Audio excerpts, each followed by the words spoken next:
الرحمن الرحیم الحمد للہ الذی ہدانا لہذا والصلاة والسلام والتحیت والاکرام علی سید اسد المعفر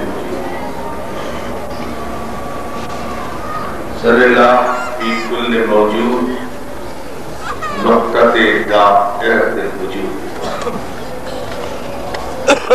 صاحب لواء الحمد والمقام المحمود الخاتم لما سبق والفاتح لمن بلغ المبلغ الحق بالحق القاصر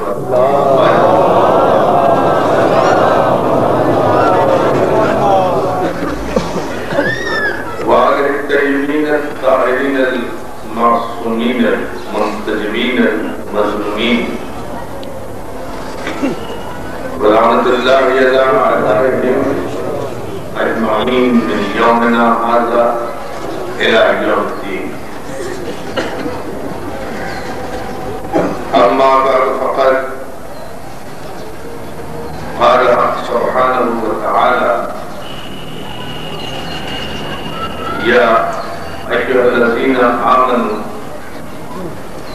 أطيعوا الله وأطيعوا الرسول وأولي الأمر منكم فإن تنازعتم في شيء فردوه إلى الله ورسوله. سلام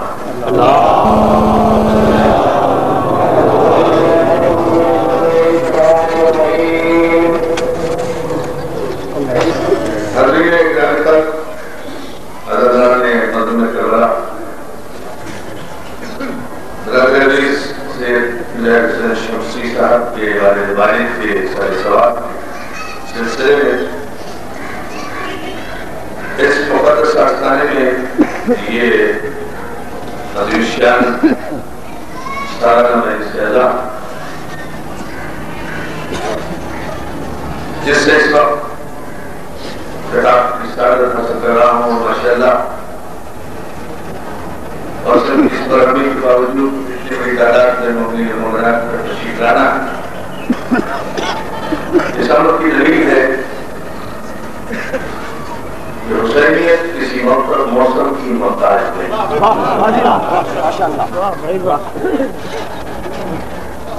ہر نعمت کی ایک فصل ہوتی ہے. ہر نعمت کی ایک فصل ہوتی ہے اور جب وہ فصل گزر جاتی ہے اس نعمت کا دور بھی ختم ہو جاتا ہے. گندم کی ایک فصل ہوتی ہے, چاول کی ایک فصل ہوتی ہے, پھلوں کی فصلیں ہوتی ہیں. اپنے اپنے موسموں کے اعتبار سے یہ فصلیں آتی ہیں اور اس کے بعد جب موسم گزر جاتے ہیں فصلیں بھی گزر جاتی ہیں. لیکن نبی حسین اور ذکر آل محمد اور تذکرہ محمد و آل محمد ایک ایسی نعمت ہے کہ جو ہر فصل میں سدا بہار ہے. ماشاءاللہ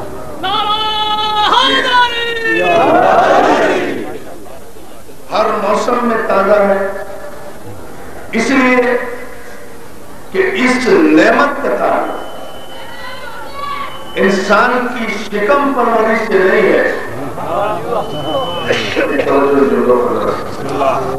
یہ نعمت مودت آل محمد جو ہے, اس نعمت کا تعلق انسان کی شکم پرورش سے, پیٹ بھرنے سے نہیں, بلکہ اس نعمت کا تعلق حسب نسب کی شرافت سے ہے, خون کی دیانت سے ہے, تزکیہ نفس سے ہے, ایمان کی طہارت سے ہے, حق و باطل کی تمیز سے ہے, اچھے اور برے کے امتیاز سے ہے. اور جہاں یہ تمیز عطا ہوتی ہے اس مدرسے کو مجلس حسین کہتے ہیں. جہاں یہ تمیز ہو آپ کو سلامت رکھے میں سارے پڑھے لکھے نوجوان تشریف رکھتے ہیں یہاں بزرگوں کے علاوہ اس سے ذرا سی میں اپنے آج میں بھی بڑی گفتگو کروں گا لیکن ذرا سے سمجھ چاہتا ہوں جہاں یہ تمیز عطا ہوتی ہے جہاں یہ امتیاز عطا ہوتا ہے کہ حق کیا ہے اور باطل کیا ہے اچھا کیا ہے اور برا کیا ہے ظالم کیا ہے اور مظلوم کیا ہے قاتل کیا ہے اور مقتول کیا ہے مسجد کیا ہے اور مندر کیا ہے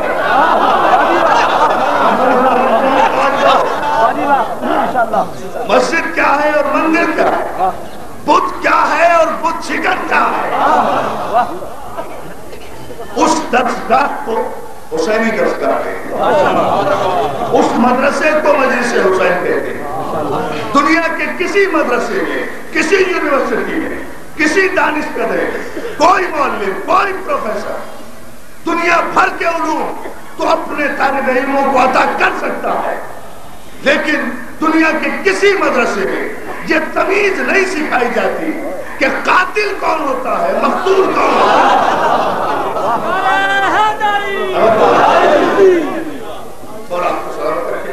دنیا کے کسی مدرسے میں بڑے اعتماد سے اچھے سے میں یہ بات کہہ رہا ہوں لڑکا جوان لوگ خاص طور پر توجہ کریں اس پر دنیا کے کسی مدرسے میں یہ تمیز نہیں سکھائی جاتی دینی مدرسوں میں قرآن پڑھایا جاتا ہے قرآن رٹایا جاتا ہے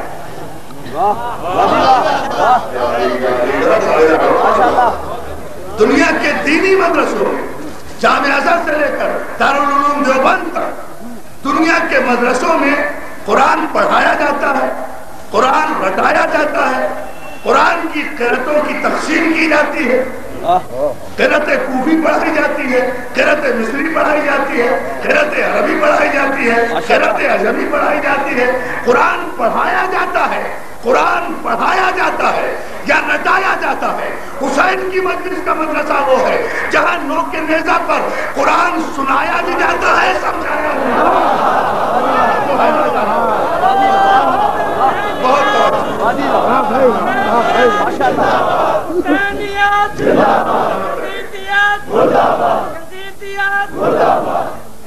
حسین کی مجلس میں قرآن سنایا بھی جاتا ہے قرآن سمجھایا بھی جاتا ہے قرآن پڑھانے کی چیز نہیں ہے رٹانے کی چیز نہیں ہے پڑھنے کی چیز نہیں ہے قرآن سمجھنے کی چیز ہے قرآن نے 700 مقامات پر کہا افلا یتدبرون القرآن ولو کان من عند غیر اللہ لوجدوا فیہ اختلافا کثیرا تمہیں کیا ہو گیا ہے تم قرآن میں تدبر نہیں کرتے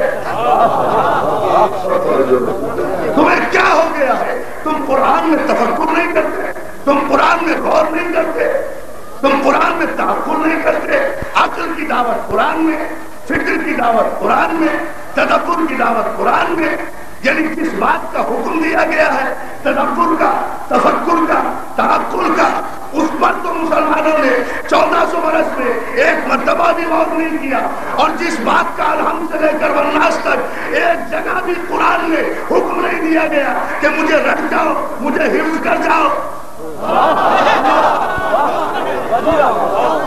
پورے قرآن میں بڑی توجہ پورے قرآن میں اعتراض ہمیشہ کے لیے ختم ہو رہا ہے پورے قرآن میں الحمد سے لے کر والناس تک کوئی متشابہ آیت بھی نہیں پیش کر سکتا آیتوں کی تقسیم ہے محکم ہے متشابہ ہے ناسخ ہے منسوخ ہے مکی ہے مدنی ہے اجمال ہے تفصیل ہے لیکن کہیں کوئی ایک آیت قرآن میں پیش نہیں کی جا سکتی جہاں مسلمانوں کو یہ حکم دیا گیا ہو کہ مجھے حفظ کر جاؤ قرآن کو رکھ جاؤ قرآن کو آنکھیں بند کر کے پڑھو ارے قرآن آنکھیں بند کرنے نہیں آیا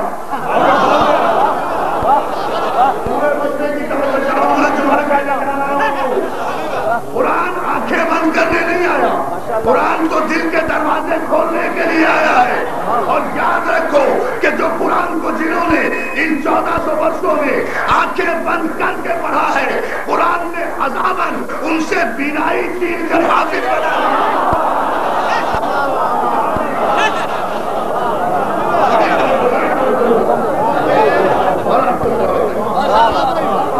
ایک مقام پر بھی ایک جگہ پر بھی کہیں قرآن نے نہیں کہا مجھے حفظ کر جاؤ مجھے یاد کر جاؤ ہر جگہ حکم دیا تدبر کرو، تفکر کرو، تعقل کرو. غور کیوں نہیں کرتے؟ تمہیں کیا ہو گیا ہے؟ تم قرآن میں غور کیوں نہیں کرتے؟ بات سمجھ میں نہیں آتی. There is a background. There is something wrong somewhere. کوئی پس منظر تو ہے اس کا، کہیں نہ کوئی گڑبڑ تو ہے کہ جس کا حکم دیا گیا وہ نہیں کرتے، جس کا نہیں دیا گیا وہ بہت کرتے ہیں. بس اس رات سے پردہ اٹھا رہا، یہی آج کی تقریر کا مقصد. جس بات کا حکم پورے قرآن میں دیا گیا، ہر برق اور ہر پارے اور ہر رکوع کے اختتام پر دیا گیا، اس پر کوئی غور نہیں کرتا، اس کی سب تلاوت بھی کرتے ہیں. اور جس کا کہیں حکم نہیں ہے پورے قرآن میں، اس پر بڑی شدت کے ساتھ عمل کرتے ہیں، بڑی شدت کے ساتھ عمل کرتے ہیں. تو آخر مسئلہ کیا ہے؟ غور کیوں نہیں کرتے؟ موت کیوں آتی ہے قرآن کی آیتوں میں غور کرتے ہوئے؟ آنکھیں بند کر کے قرآن پڑھنا کیوں چاہتے ہو؟ آنکھیں بند کر کے، آنکھیں بند کر کے قرآن پڑھنا کیوں چاہتے ہو؟ آیتیں آنکھیں کھول کر کیوں نہیں پڑھتے؟ غور کیوں نہیں کرتے؟ تدبر کیوں نہیں کرتے؟ عزیزان محترم، ابن حشام سے لے کر ابن خلدون تک اور خلدون سے لے کر مودودی تک سب نے متفقہ طور پر یہ تحریر کیا کہ بعد پیغمبر خلاف حکومت دوم میں قرآن کی تفسیر پر پابندی لگا دی گئی تھی کہ صرف آیتیں پڑھو، آیتوں کی تشریح نہ کرو، آیتوں کی تفسیر نہ کرو. اور جو آیتوں کی تفسیر کرتا تھا اس صحابی کو کوڑے حکومت کی جانب سے مارے جاتے تھے. آخر اس کی وجہ کیا تھی؟ اس کا سبب کیا تھا؟ وجہ صرف یہ تھی کہ آیتیں اگر پڑھتے رہے آنکھیں بند کر کے تو کچھ نظر نہیں آئے گا. اگر آیتیں آنکھیں کھول کر پڑھنا شروع کر دی اور آیتوں کی تفسیر بھی ہونے لگی تو کہیں تفسیر میں منافقوں کی تصویر نہ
آیتوں کی تشریح اور تفسیر پر پابندی قرون اولیٰ میں اس لیے لگائی گئی. ابتداء اسلام کے زمانے میں آیتوں کی تشریح، آیتوں میں تدبر، آیتوں میں تفکر، آیتوں میں تعقل پر پابندی اس لیے لگائی گئی کہ اگر آیت کو تدبر کے ساتھ دیکھ لیا، آیت پر اگر گہری نظر ڈالی، قرآن میں اگر گہرائی میں چلے گئے، قرآن کی گہرائی میں چلے گئے تو کئی منافقین کے متعلق نازل ہونے والی آیتوں کی تفسیر تصویر بن کر آنکھوں کے سامنے نہ آ جائے. اور پابندی کنہوں نے لگائی؟ انہوں نے، ابھی جملہ ہے اگر آپ کے قرآن پر نظر ہے میں اس کی وضاحت نہیں کروں گا. پابندی کنہوں نے لگائی؟ پابندی انہوں نے لگائی جو سورہ منافقون کے نزول کے بعد بس میں پیغمبر سے باہر نکل کر ابو ذر اور سلمان سے پوچھا کرتے تھے کہ ان 22 منافقین میں میرا نام تو نہیں ہے.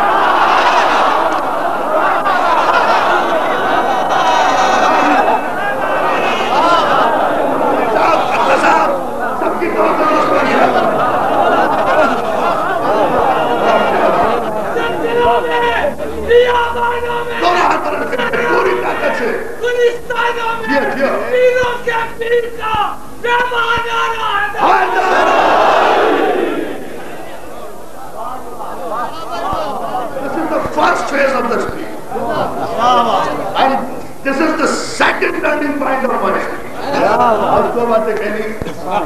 بدل وقت میں فرسٹ فیز یہ ہے، ٹرننگ پوائنٹ یہ ہے. عزیزان محترم میں بہت غور کرتا تھا، بہت تفکر کرتا تھا کہ پیغمبر اسلام نے واضح طور پر فرمایا کیا نام مدینۃ واضح طور پر کہا کہ قرآن قرآن علی کے ساتھ ہے، علی قرآن کے ساتھ ہے. واضح طور پر مسلمانوں کے سارے مورخین نے لکھا کہ خانہ کعبہ میں آ کر زبان رسالت چوس کر آغوش پیغمبر نے نزول قرآن سے پہلے علی نے توریت بھی سنائی، زبور بھی سنائی، انجیل بھی سنائی، قرآن بھی سنایا. اچھا چلیے جی شیعوں کی بات ہو جائے گی، میں مشترکہ بات کر رہا ہوں. واضح طور پر یہ تو علی کے بدترین دشمنوں نے بھی تسلیم کیا، علی کے بدترین دشمنوں نے بھی یہ تسلیم کیا اور یہ کہہ کر تسلیم کیا کہ اے میرے اللہ مجھ پر کبھی ایسا برا وقت نہ لانا کہ قرآن کا کوئی مسئلہ مجھے درپیش ہو اور علی میرے پاس موجود نہ ہو.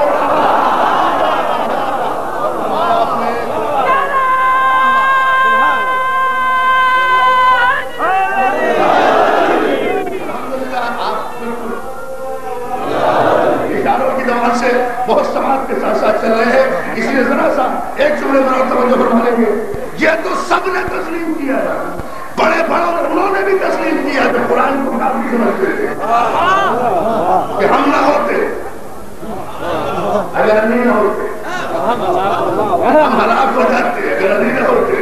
یہ تو سب نے تسلیم کیا. تو میں سوچا یہ سیکنڈ میں یہ ٹرننگ پوائنٹ ہے، اس پر غور کر لیں اور اس پر غور کر لیا تو دوستو میرے اہل رسول ہو جائے گے. اگر آپ نے توجہ فرما لی، میں تو غور کیا کر رہا تھا کہ جب یہ سب مانتے ہیں کہ علی سے زیادہ عالم قرآن کوئی نہیں، یہ سب نے مانا کہ پوری کائنات آدم و عالم میں انبیاء اور اولیاء اور اوصیاء سمیت واحد ذات ہے علی کی کہ جس نے سرونی کا دعویٰ کیا.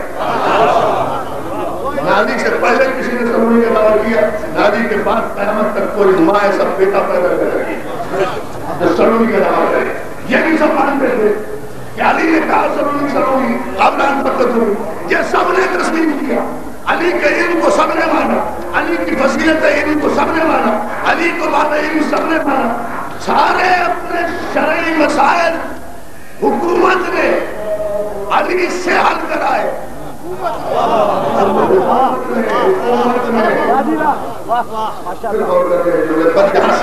خوبصورت سا جواب ہے اگر آپ فرمائیے اور والا نے کرا فرمایا آپ کی محبتوں کا شکر گزار ہوں گا. میں حکومت نے اپنے سارے شرعی مسائل اپنی سارے شرعی مشکلات حلال مشکلات سے حل کرائے. جتنے شرعی فیصلے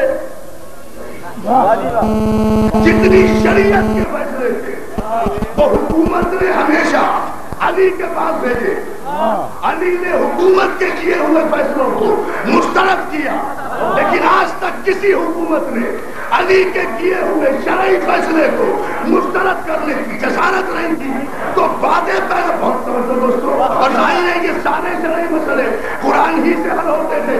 تو باتیں پیغمبر اسلام تخت حکومت پر کوئی بھی رہا ہو، لیکن قرآن سمجھانے کی منزل پر شریعت کا محافظ تو صرف علی ہی رہا ہے. تو اگر اسلام تخت حکومت کا نام ہے تو جسے چاہے پہلا نمبر دے دو، اور اگر اسلام شریعت کی حکمرانی کا نام ہے تو پھر محمد کے بعد کہو کہ علی بلا فصل ہے.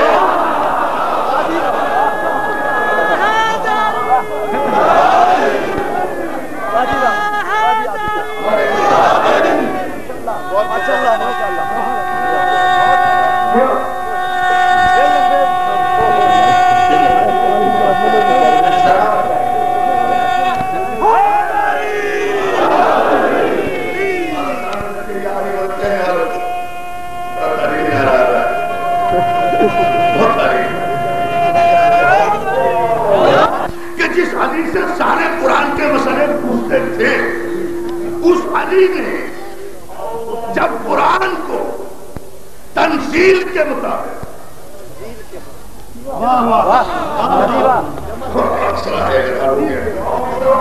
اس علی نے بعد پیغمبر اسی قرآن کو تنظیم کے مطابق ترتیب دے کر دربار حکومت میں پیش کیا تو حکومت نے اسے مسترد کیوں کیا؟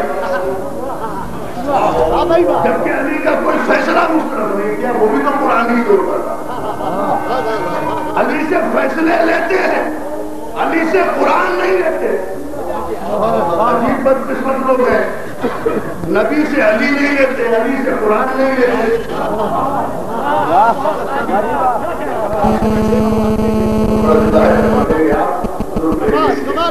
نبی سے علی نہیں لیتے، جب نبی دینا چاہتے ہیں لکھ کر دینا چاہتے ہیں، لکھ کر دینا چاہتے ہیں۔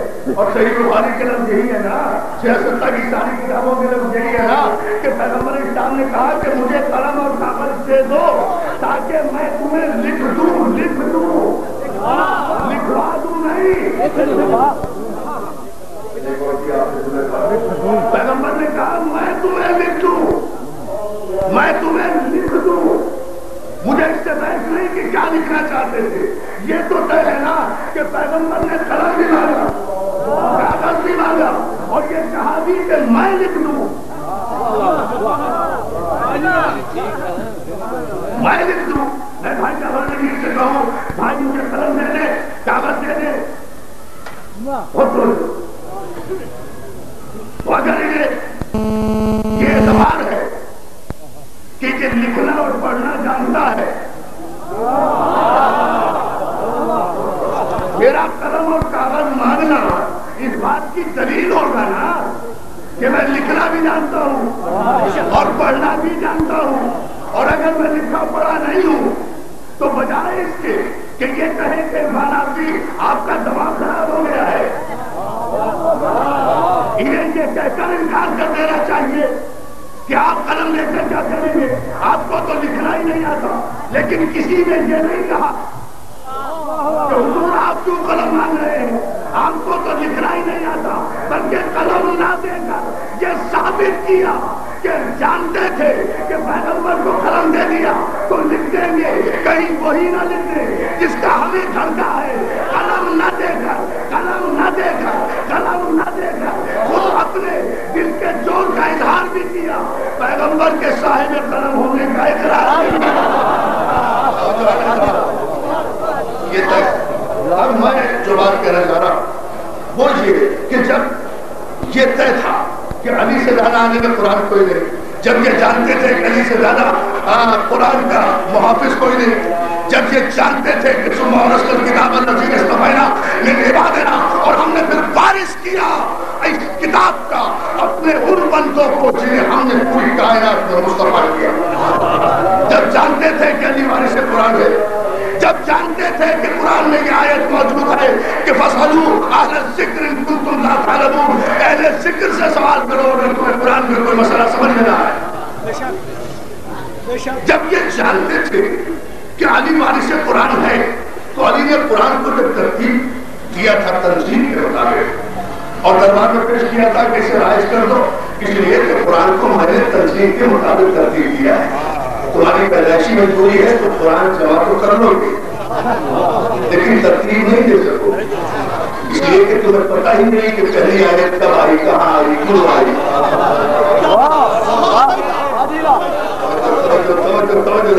تمہیں پتہ ہی نہیں کہ پہلی آیت کب آئی، کیوں آئی، کس لیے آئی۔ یہ میں علی ابن ابی طالب ہوں، ھذا صفۃ العلم، ھذا لوحۃ رسول اللہ، ھذا ما زکانی رسول اللہ زکا زکا، یہ میرا سینہ گنجیرہ علوم الہی ہے، یہ لوح پیغمبر پوچھنے کا اثر ہے، انہوں نے مجھے ایسے بھرایا جیسے طائر اپنے بچے کو بھراتا ہے۔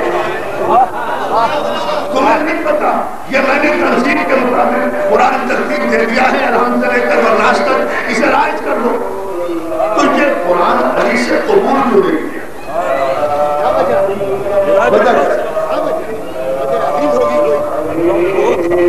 کوئی بیک گراؤنڈ تو ہے، کوئی پس منظر تو ہے، اگر یہ پس منظر انشاءاللہ ہمارے پروجیکٹ میں سمجھانے میں مولا کی وجہ سے کامیاب ہوئی اور آپ کے تعاون سے تو یہی گفتگو کا احترام ہوگا۔ کوئی پس منظر تو ہے، آخر علی کوئی حکومت ماننے تو نہیں کہتے، قرآن دے رہے ہیں۔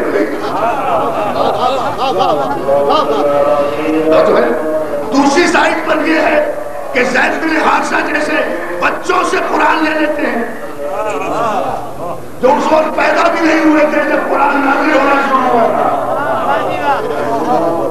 اس سے قرآن نہیں لیتے جو علم قرآن ہے، جو مکمل قرآن ہے، جس کے ساتھ قرآن ہے.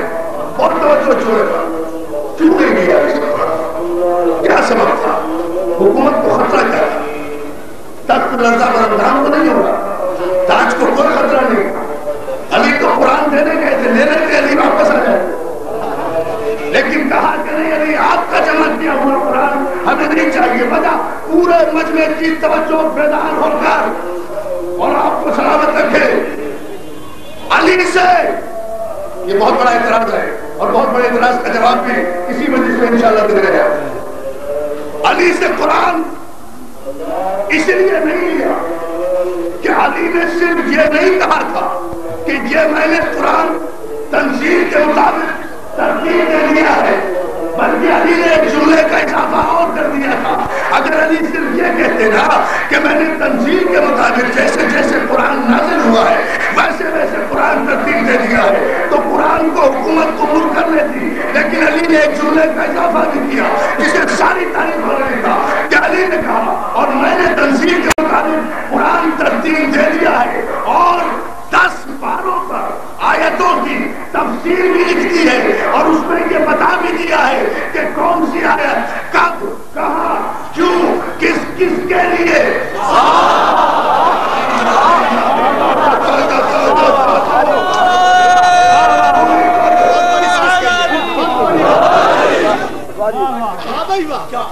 اللہ آپ کو سلامت رکھے.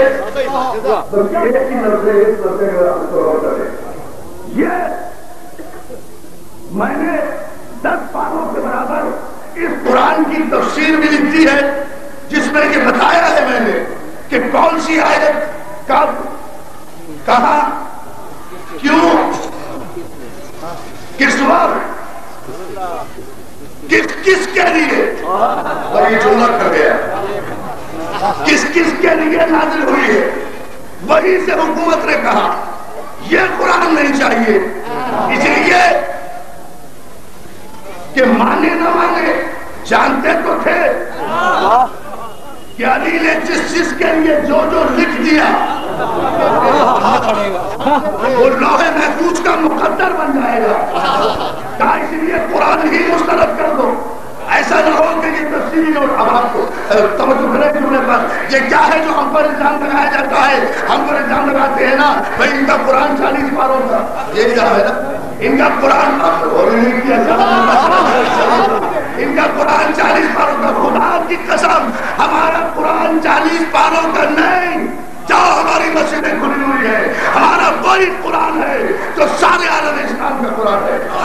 وہی 30 پارے ہیں، وہی 114 سورتیں ہیں، وہی 6666 آیتیں ہیں. کوئی 30 اور 31 کی بات نہیں ہے. ہم نہیں مانتے 30 سے زیادہ پاروں کو. جب ہمارے 12 امام 13 نہیں ہو سکتے تو 30 پارے 31 کہتے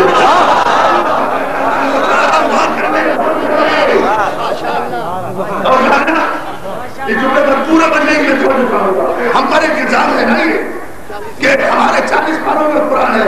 آج تک نظر تو کوئی نہیں آیا، پروپیگنڈا ہی پروپیگنڈا ہے کہ 40 پاروں میں قرآن ہے. 40 پاروں میں کہاں ہے یہ قرآن؟ کہیں تو دکھاؤ کسی مسجد میں، کسی امام بارگاہ میں، کسی مدرسے میں، کسی دانشکدے میں، کسی علمی درسگاہ میں، ہر جگہ یہی 30 پاروں کا قرآن ہے. تو یہ 40 کا شور اٹھایا کس نے؟ اب سے 1230 برس پہلے امام ابن تیمیہ نے سب سے پہلے کہا کہ ان کا قرآن 40 پاروں کا ہے. اور یہ امام ابن تیمیہ وہ ہے عزیزان محترم کہ جس نے سب سے پہلے یزید کو جنتی لکھا.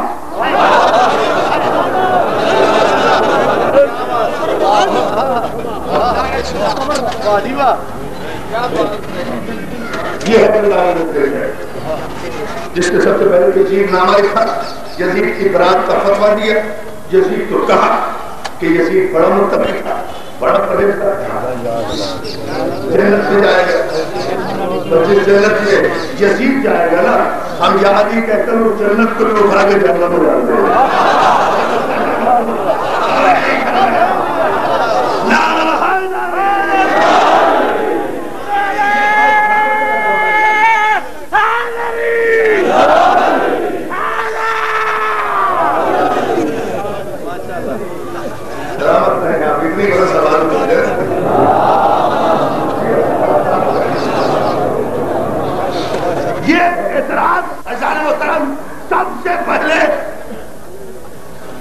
امام ابن تیمیہ نے کہا کہ ان کے 40 پارے ہیں، 30 پارے نہیں ہیں. کہا اس نے بھی غلط نہیں ہے، وہ بھی بالکل غلط. پارے ہمارے بھی 40 نہیں لیکن ہے بھی 40 پارے.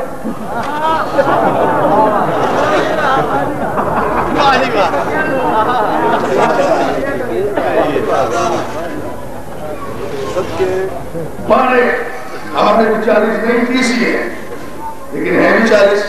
کہا اس نے بھی غلط نہیں، اگر کی بھی ہے پرپاس اس نے ہے قرآن کی 30 ہی پارے اٹھا رہا ہوں. خدا کی قسم ہمارے قرآن کے 30 پارے ہیں 40 نہیں.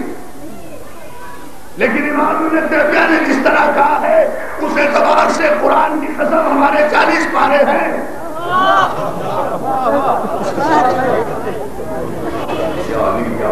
واہ واہ تھوڑا سا بیدار بنایا کہ چیز کی زیادہ کر دیتی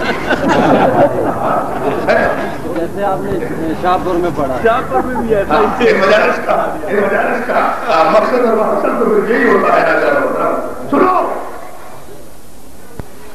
قرآن کی قسم، قرآن کے وہی 30 پارے، وہی 6666 آیتوں پر، وہی 114 سورتوں پر ہمارا ایمان ہے جس پر سارے عالم اسلام کا ایمان ہے. ایک آیت نہ زیادہ ہے نہ کم ہے.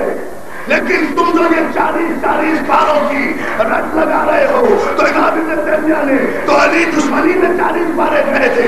یہ 40 پارے نہیں تھے بلکہ علی نے تنزیل کے مطابق جو قرآن ترتیب دیا تھا اس میں 30 پارے تھے اور 10 پاروں کے برابر وہ تفصیلی نوٹ تھے جو علی نے آیتوں کے نزول کے مطابق دے دیے.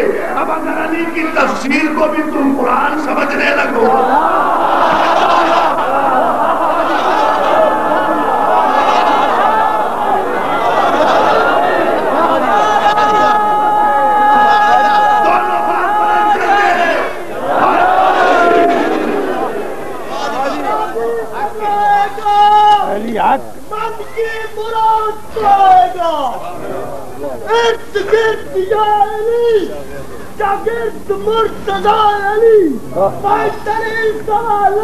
پوری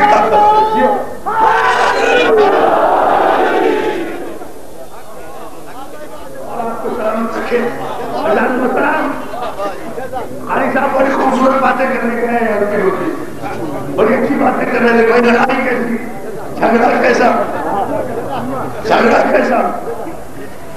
خالی صاحب بہت فراغ دلانہ گفتگو کرتے ہیں کہ ہم سب کو مانتے ہیں، بات فضیلت کی ہے، درجہ درجہ ہے، بھائی کو بھائی مانتے ہیں.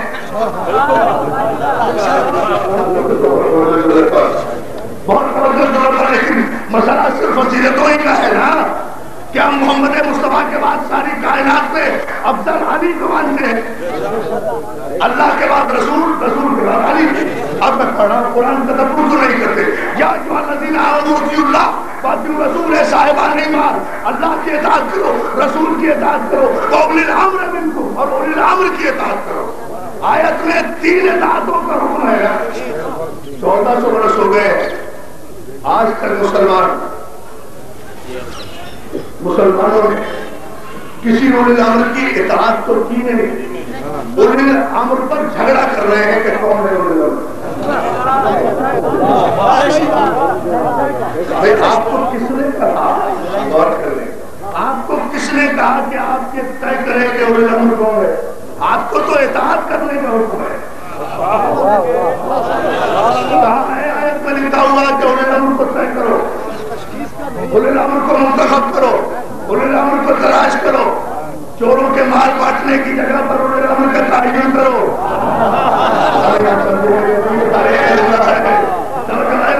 طے کرو کہ اولی الامر کون ہے. یہ تمہارا کام نہیں ہے، تمہارا کام ہے اولی الامر کی اطاعت کرنا، اور بالکل ایسی اطاعت کرنا جیسے رسول کی اطاعت کرنا. تمہاری قرآن میں آج تک 1400 برس ہو گئے، تمہیں اولی الامر کا تمہیں بتائیے. کبھی موافقت کرتے ہو، کبھی مخالفت کرتے ہو، کبھی حمایت کرتے ہو، کبھی مخالفت کرتے ہو، کبھی سزاوات کرتے ہو، کبھی مداوات کرتے ہو. الامر کے معنی نکالنے شروع کر دیے. تم سے کس نے کہا تھا اولی الامر کے معنی حاکم, اولی الامر کے معنی سلطان, اولی الامر کے معنی بادشاہ, اولی الامر کے معنی صاحب تخت و تاج؟ کس نے کہا تھا کہ آپ اس کے معنی کریں؟ آپ سے تو قرآن نے یہ کہا تھا اولی الامر کی اطاعت کرو. ہمارے وقت گنجائش بڑی کم ہے, آپ کو میں سے تفصیل میں جا رہا ہے. آپ سے تو صرف یہ حکم دیا گیا ہے آپ کو کہ آپ اولی الامر کی اطاعت کریں. اطاعت طے مت کرو کہ اولی الامر کون ہے, یہ تمہارا کام نہیں ہے. یہ تو وہ طے کرے گا جس نے اطاعت کا حکم دیا ہے. سارے مجمع کی توجہ چاہتا ہوں. اولی الامر کی اطاعت کرنا مسلمان کا فریضہ ہے. اولی الامر طے کرنا مسلمان کی ذمہ داری نہیں. اولی الامر کون ہے یہ تمہارا کام نہیں ہے. تمہارا کام ہے اولی الامر کی اطاعت کرنا.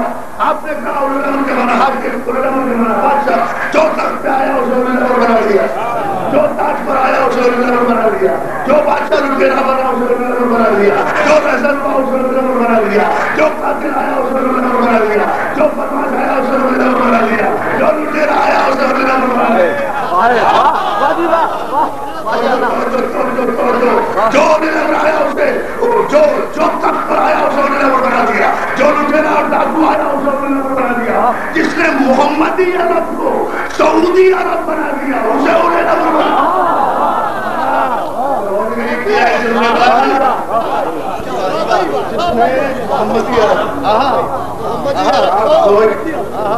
جس نے محمدی عرب کو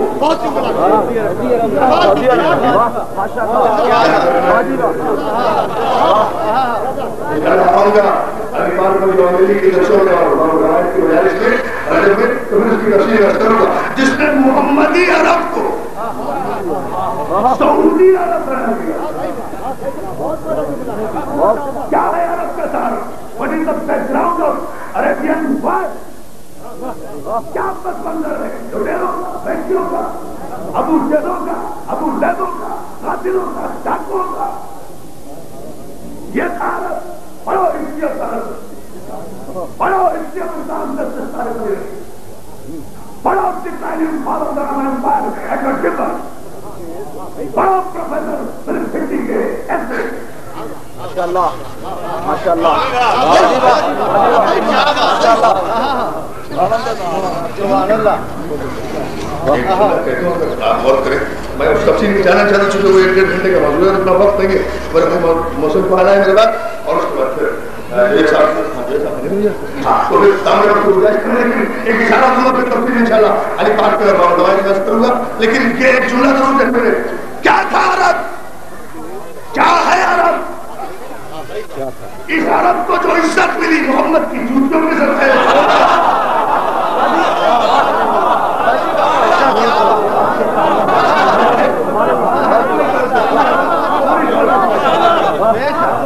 سارے نوجوان توجہ کریں جملے پر.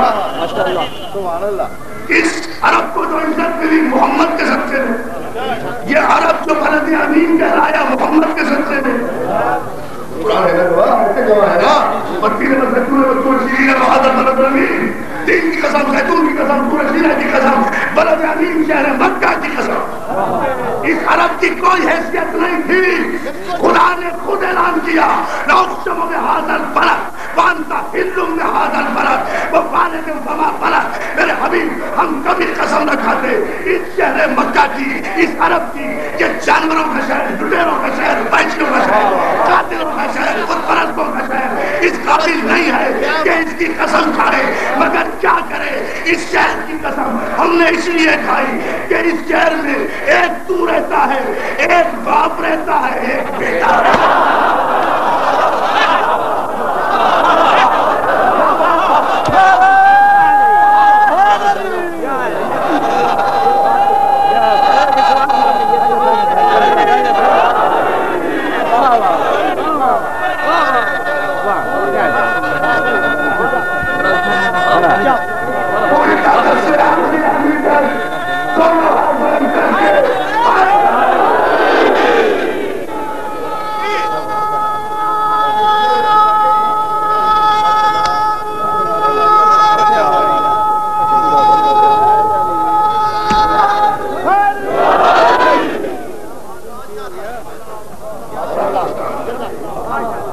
شکر گزار آپ کی وضاحت پر. کیا ہے یہ عرب؟ کوئی حیثیت نہیں تھی اس عرب کی. پڑھ کے دیکھو ہسٹری آف سارسن، پڑھ کے دیکھو ہسٹری آف اسلام.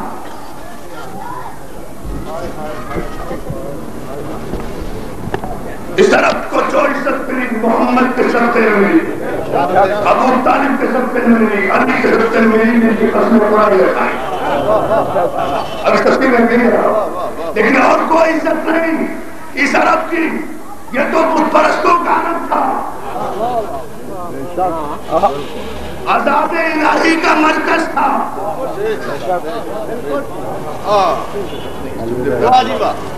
سارے عذاب جتنے بھی آئے ہیں نا اس جزیرہ نما عرب پر آئے ہیں آسمان سے، چاہے پتھر کا عذاب ہو یا پانی کا عذاب. آپ تو کیا تھا یہ عرب؟ کچھ نہیں تھا یہ عرب، بت پرستوں کا شہر تھا.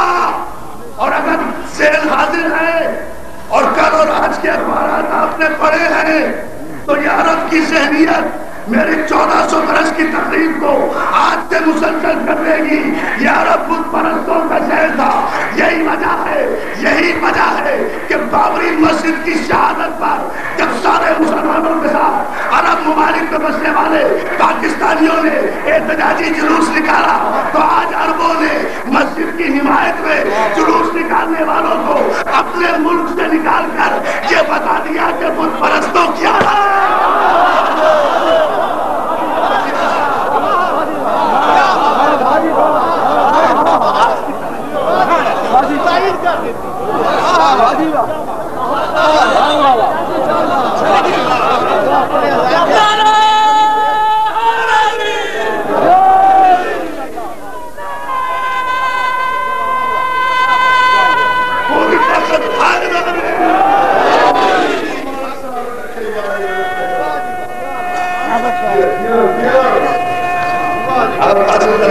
بہت آخر تک پوری طاقت اور توانائی سے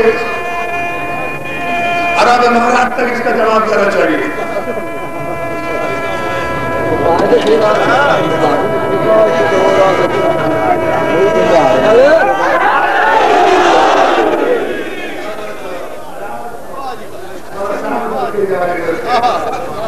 کیا ہے عرب اس کا بیک گراؤنڈ؟ کیا اس کا پس منظر ہے؟ یہ پس منظر ہے اس کا جو آج تک چلا رہا ہے.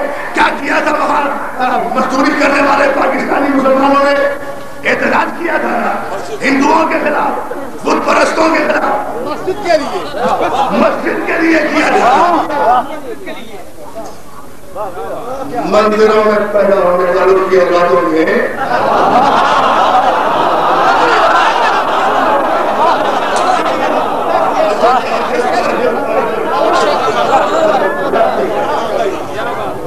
مندروں میں پیدا ہو، مندروں کے اندھیرے کوٹڑیوں میں پیدا ہونے والوں کی اولادوں نے جن کی فردیت کے خانے میں اب تک بھی 11 نام لکھے ہوئے ہیں.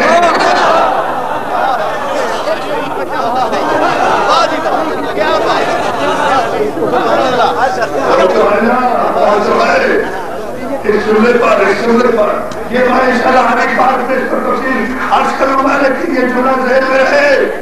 آپ کے بڑے احتجاج کر رہے ہو، بڑے جلوس نکل رہے ہیں، بڑے جھنڈے لگ رہے ہیں، بڑی ریلیاں ہو رہی ہیں، بڑی کیبنٹ میٹنگیں ہو رہی ہیں، بڑی قومی کانفرنسیں بلائی جا رہی ہیں، ماشاءاللہ ماشاءاللہ پکڑ کے بلایا جا رہا ہے. ایسے ایسے چہرے ٹی وی پر آ رہے ہیں جنہیں گھر میں بھی کوئی نہیں مانتا.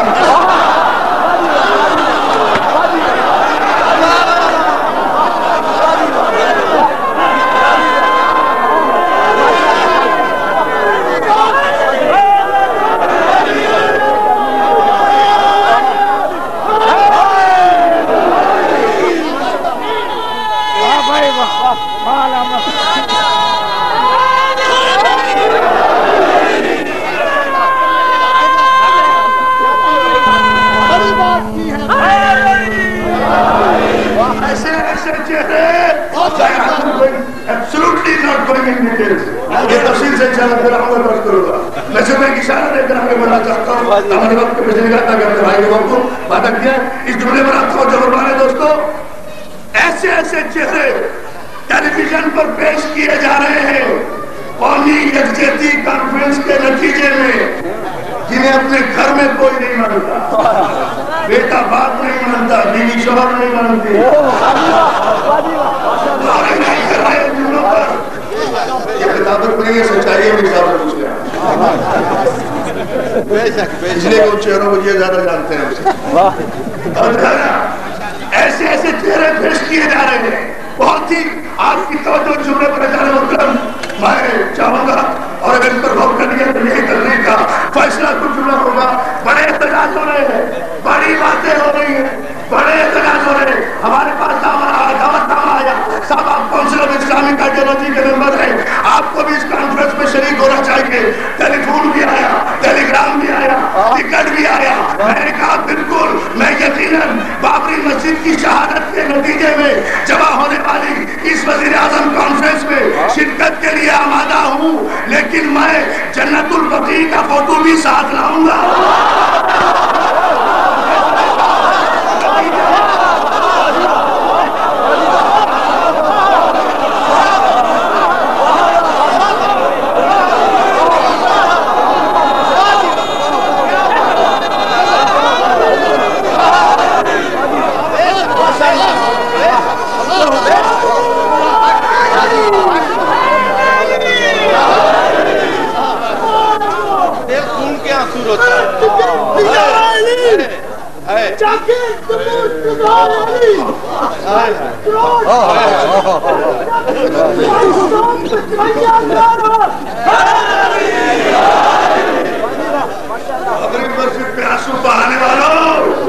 پہلے یہ طے کرو کہ یہ مسجد کی بے حرمتی پہ احتجاج کر رہے ہو یا بابری مسجد پر. کوشچن ہے بادشاہ کی بنائی ہوئی مسجد پر اعتراض ہے یا مسجد پر؟ یہ سوال چھوڑ رہا ہوں, انشاءاللہ 14 رجب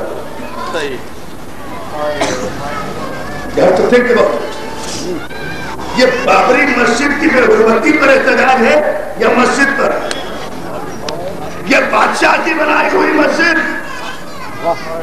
اگر کافر گرا دے تو سارا عالم اسلام احتجاج کے لیے گھروں سے باہر نکل کھڑا ہوتا ہے. حالانکہ اس بابری مسجد میں اینٹ ہے, گارا ہے, پتھر ہے. اس بابری مسجد میں نہ نبی کا خون شامل ہے, نہ نبی کا گوشت شامل ہے, نہ نبی کا نور شامل ہے. اور یہ بادشاہ, سعودی عرب کے بادشاہ, نبی کا گوشت, نبی کا خون, نبی کا نور جس قبر میں سو رہا ہو اس قبر کی بے حرمتی کر دے گی. مسلمان کا مسلمان.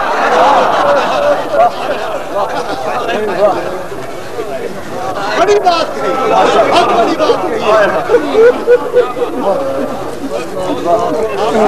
بڑی بات کہی ہے.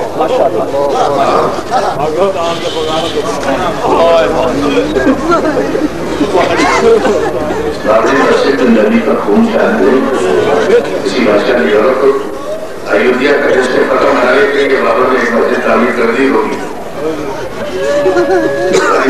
ہم سے پڑھواتے ہو اس بات مسجد میں نبی کا خون نہیں لیتا ہوا, نبی کا گوشت نہیں لیتا ہوا, جو رسالت نہیں لیتا ہوا. جنوں کا فقیر کو تمہا چلانے کے لیے دوڑے اس میں نبی کا خون بھی ہے, اس میں نبی کا گوشت بھی ہے. آخری مسجد اینٹ پتھر سے بنی ہوئی مسجد کا کوئی ستون گرا دے تو تڑپ اٹھتے ہو, قومی سوگ مناتے ہو. اور جزو رسالت بذکر رسول کے پہلو پر چلتا ہوا دروازہ گرا دو.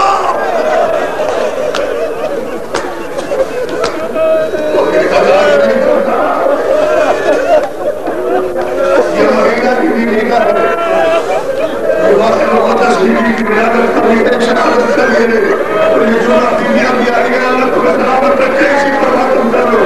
سب سے بڑی مظلوم آدمی وہ ہے, یاد رکھو حسین ایک مرتبہ شہید ہوا,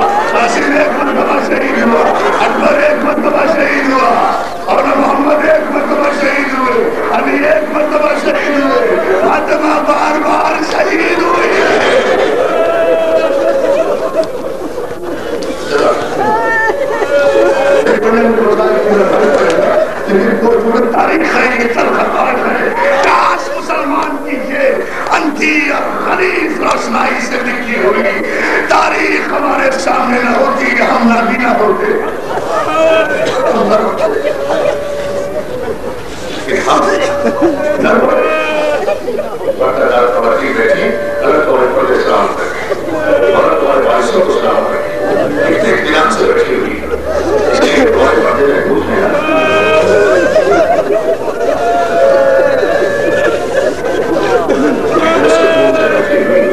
اس لیے تمہارے پردے محفوظ ہیں تمہارے پردے محفوظ ہیں نہ تمہارے پردے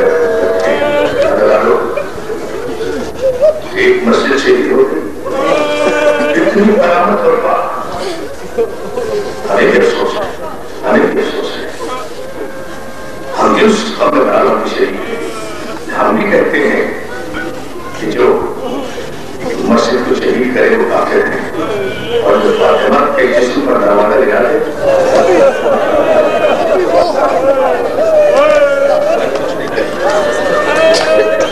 وہ بھی منہدم ہوئی تھی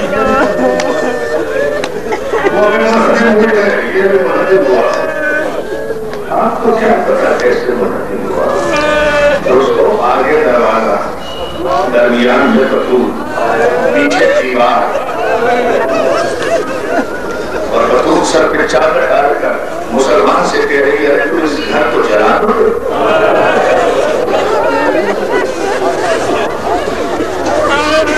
دو چاچوں میں ارے تم اس گھر کو جلا دو گے مساجد کے لیے تاریخ بیان کراؤ تاکہ میرے مسلمان بھائیوں جاؤ اپنے علماء سے پوچھو ارے تم اس گھر کو جلا دو گے اس میں رسول کے بیٹے رہتے ہیں اس میں رسول کا بھائی رہتا ہے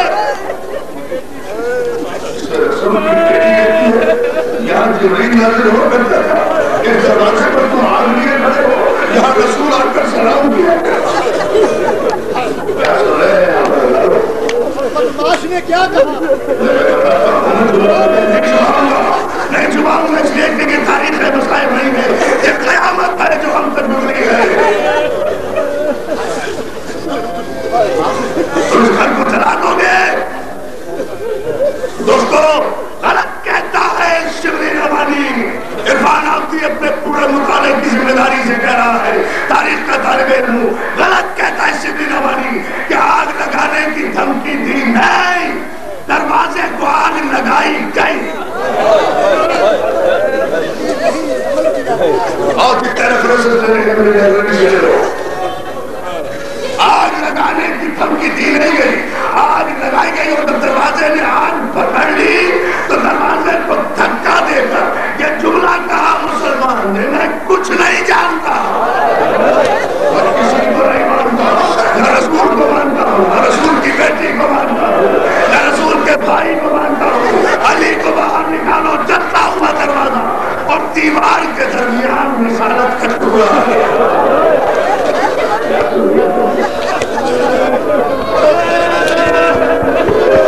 ابھی گزشتہ مہینے حیدرآباد دکن کی سرزمین پر 3 لاکھ کے مجمع میں یہ جملہ کہا تھا اس سے آگے پڑھ نہیں کرتا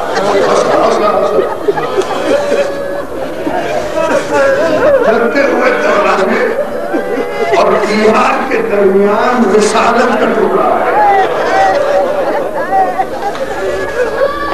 یہ آسمان گرا کیوں نہیں یہ پھٹی کیوں نہیں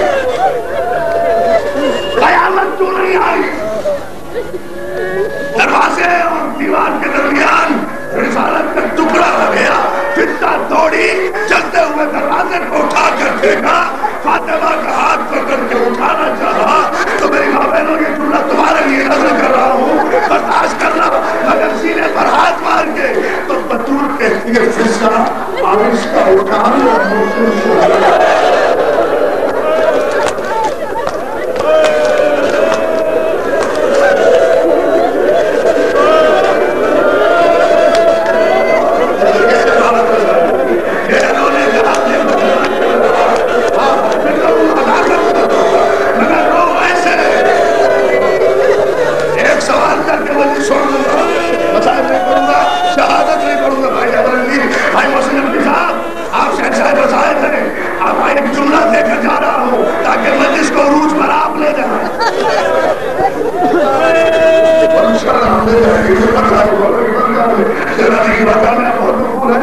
آہستہ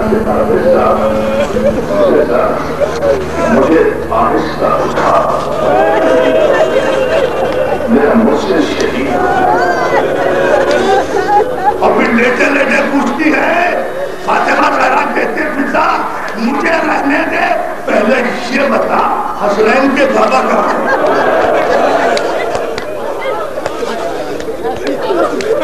ایسی حالت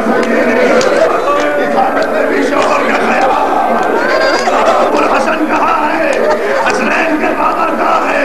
فضا نے سر پیٹ کے کہا شہزادی تیرے وارث علی کو تیرے باپ کا کلمہ پڑھنے والے گلے میں رسی ڈال کر لے.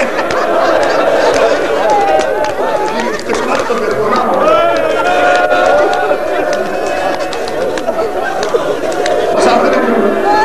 میں نے کہا میں ایک سوال کر کے چھوڑ رہا ہوں.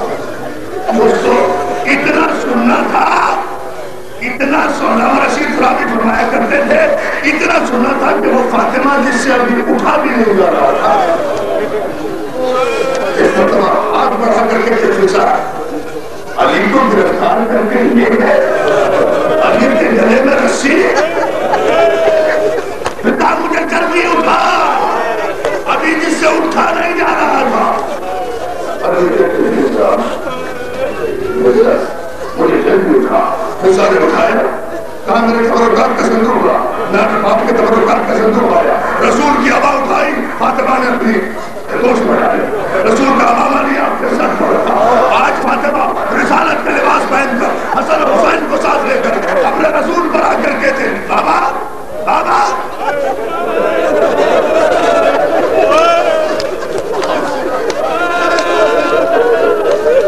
نہیں سنتے جاؤں گے شریعت کا مسئلہ.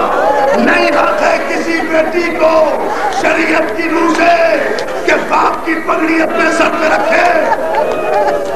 فاطمہ صرف باپ کی بیٹی نہیں تھی اس میں رسالت تھی. ام عبیہہ تھی شریک نور رسالت تھی.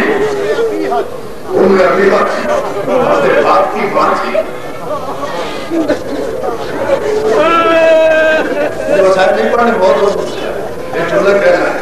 آپ کے قبر پر بچوں کو لے کر آپ کر ایک جملہ کہتے بابا بابا فاطمہ آئی.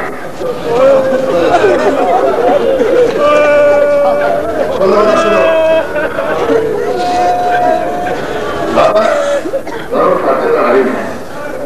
بابا میرا حق چھیڑا میں نے گلا نہیں کیا. بابا مجھے دربار میں 4 گھنٹے تیرے کلمہ پڑھنے والوں نے میں نے شکوہ نہیں کیا. بابا تیرے ہاتھ کی لکھی ہوئی تحریر کے پرسے میرے سامنے کیے گئے میں نے گلا نہیں کیا. بابا میرے روزے پہ پابندی لگائی گئی کہ میں تجھ کو کیوں روکی ہوں میں نے گلا نہیں کیا. یہ ظلم گنے جا رہے ہیں ظلم گنے جا رہے ہیں ظلم گنے جا رہے ہیں. یہ تاریخ یہ کیسی تاریخ ہے.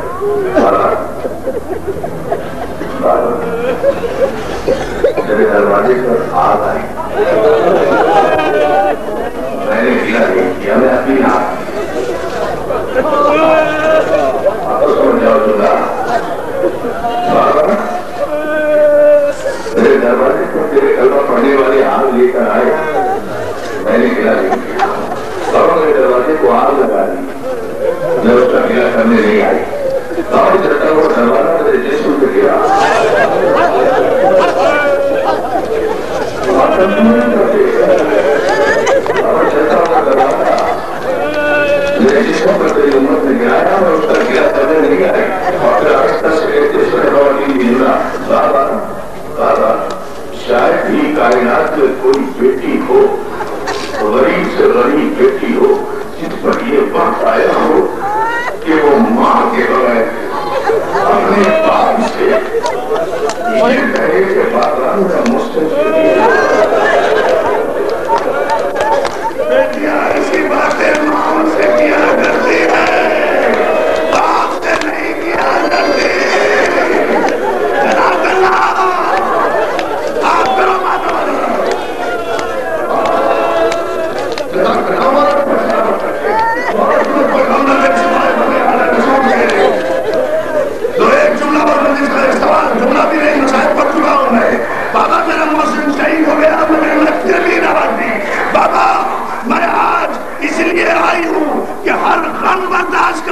ہوں، لیکن میری زندگی میں میرے شوہر علی کے گلے میں رسی ڈال کر اور لے جائے۔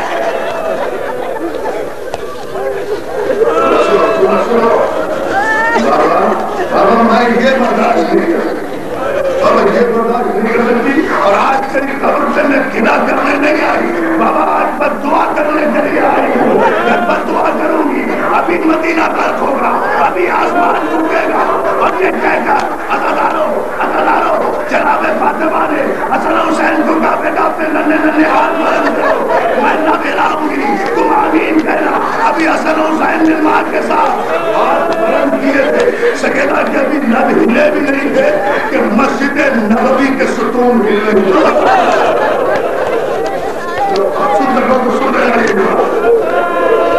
مسجد نبوی کے ستون نظر آئے، علی نے جس کے گلے میں رسی تھی گھبرا کر سلمان کی طرف دیکھا، چلا کر کہا سلمان جا کر رسول کی بیٹی کو منع کر دے، باپ کی امت ہے، دعا نہ کرے۔ سلمان چلے مسجد نور کر کے آیا، ہاتھوں کو جوڑ کر آنکھیں بند کر کے بوڑھا سلمان کہتا ہے شہزادی علی کا حکم ہے۔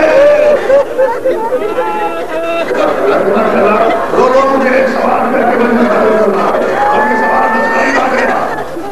سلمان کہتا ہے شہزادی علی کا حکم ہے تب تو نہ کرو، مدینہ غرق ہو جائے گا، مدینہ میں قیامت آ جائے گی۔ خواتین سنیں، علامہ اقبال نے اس لیے کہا تھا تم برداشت کر رضائے شوہر، فاطمہ کو ہے جس کی رضا اپنے شوہر کی رضا میں تھی۔ جیسے علی کا حکم پہنچا نا، فاطمہ کے اٹھے ہوئے ہاتھ گرے، پر تمہارے کے لیے کھلے ہوئے لفظ سن گئے۔ اچھا جو میرے وارث کی رضا، عذاب ٹل گیا، پتہ نہیں ماں بیٹیوں کی قسمت میں کیا تھا۔ مدینے میں علی کے کہنے پر فاطمہ کے اٹھے ہوئے ہاتھ بددعا کے لیے واپس گر گئے، اور کوفے کے بازار میں سید سجاد ہتھکڑیاں سنبھالے ہوئے، بیڑیاں اٹھائے ہوئے، پھوپھی زینب کے اونٹ کے قریب آ کر کہتے ہیں پھوپھی اماں بددعا نہ کرو، بددعا کرنے سے پہلے نیزے پر باپ کے کٹے ہوئے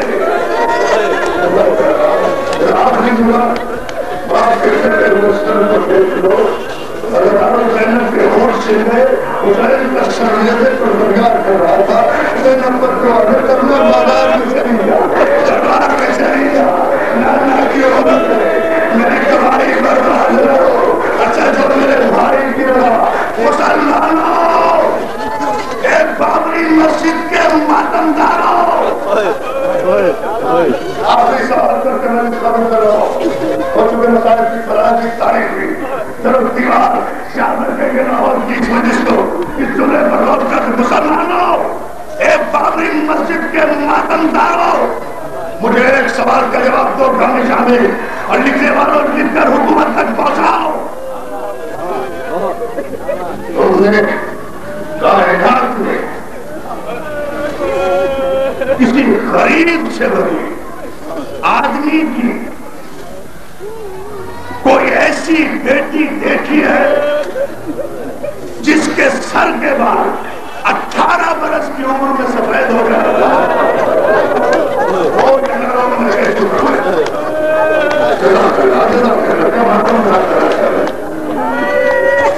ارے یہ بنت رسول اللہ تھی، 18 برس کی کڑیل جوان فاطمہ، جس کے سر کے بال 18 برس کی عمر میں سفید ہو گئے، پہلو کائنات میں کسی غریب سے غریب آدمی کی کوئی ایسی بیٹی دیکھی ہے جس کے سر کے بال 18 برس کی عمر میں سفید ہو گئے؟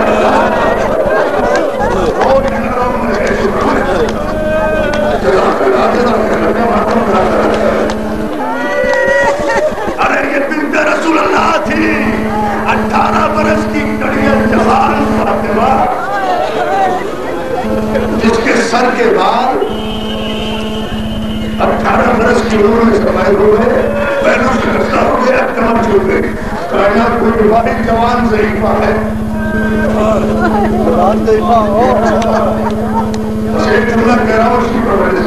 مسلمانوں نے بتائے کائنات میں یہ واحد جوان ضعیفہ ہے رسول کی بیٹی 18 برس کی عمر میں جو شہید ہو گئی اور جس کے سر کے بال سفید ہو گئے. مجھ سے پوچھیں گے نوجوان کتنی دیر میں سفید ہوئے, کتنی دیر لگی, مجھ سے نہ پوچھو. علی کی بیٹی زینب سے پوچھو. بی بی زینب کہتی ہے میری ماں کو ضعیف ہونے میں سال نہیں لگے, مہینے نہیں لگے. جب اپنا حق مانگنے گھر سے دربار میں گئی تھی